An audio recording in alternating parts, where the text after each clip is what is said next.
do, but with no other option he got on his hands and knees and begged the prison officer to just help him without him having to suck the officer's tings as payment. But the officer laughed and said, "Do you really think I'm going to risk my life and help you for nothing in return?" The prison officer then said, "Woman, they don't pay me enough to do that, so since you won't suck my tings, I'm gone. Good luck trying to fight off Purple again." The officer walked out the cell while laughing. Charlie then started to panic and get flashbacks of Purple clapping his cheeks, so he quickly got off the bed and ran out the cell while shouting at the officer to come back.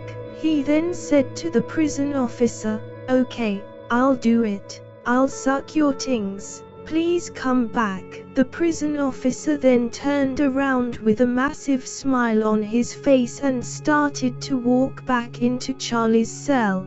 Once he got in the cell, he told Charlie to wash all the cream pie off his face, which he did. Charlie then put a pillow on the floor and then got on his knees. The officer took out his tings and Charlie put it in his mouth and started sucking it. Charlie couldn't believe what he was doing. He was actually sucking the officer's tings. He could tell the prison officer was really enjoying it because he looked up and saw his eyes roll back. Charlie continued to suck the officer's tings for 10 minutes before the prison officer sprayed his cream pie inside of Charlie's mouth and all over his face.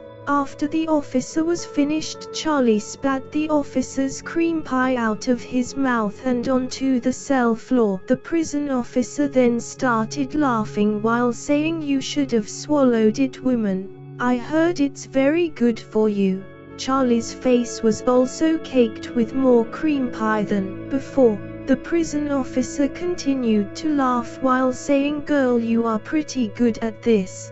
Charlie was so ashamed of what he had just done but didn't feel he had a choice, so he asked the prison officer if he could start protecting him starting from today, just in case Purple and the salesman came back into his cell. The prison officer's whole mood changed from being friendly to now being very serious. He then said to Charlie, "You need to suck my tings a few more times and also let me clap your cheeks before I make my final decision.